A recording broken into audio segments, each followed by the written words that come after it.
একজন ভালো অ্যান্সার দিতেছো, সবগুলোই কারেক্ট অ্যান্সার। আচ্ছা, বিজোড় ইলেকট্রন সংখ্যার সঠিক ক্রম, এটাও গুরুত্বপূর্ণ, এটাও কিন্তু ভার্সিটিতে আসছে, ঠিক আছে, এগুলো সবগুলোই ভার্সিটিতে আসছে।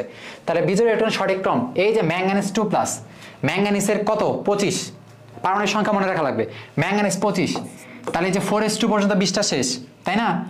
এরপর 3d5, এটা হলো ম্যাঙ্গানিজ। বাট ম্যাঙ্গানিজ 2+ যখন করবা, এই 4s থেকে 2টা ইলেকট্রন চলে যাবে, তাই না? আমি বলছি না 2+ করলে সবসময় 4s থেকে চলে যায়, তাহলে 4s2 3d5, তাহলে এর d5 মানে কি 5টা ইলেকট্রন সিঙ্গেল, তাহলে এর 5টা ইলেকট্রন সিঙ্গেল। Fe2+, তেমনি আয়রন, এবার না লেখে আমার মুখে মুখে একটু প্র্যাকটিস করো, শোনো।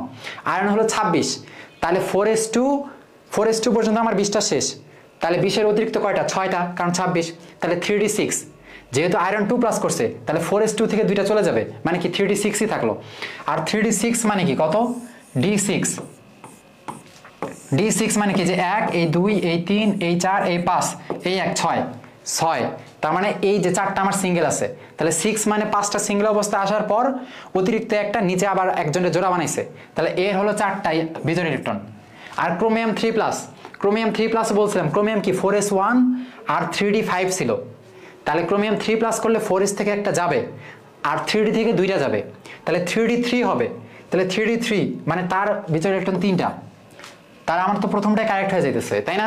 এর 5টা বিজোড় ইলেকট্রন, এর 4টা, এর 3টা, তাহলে এর বড়, এর একটু ছোট, এর একটু ছোট, তাহলে অ্যান্সার তো এইটাই।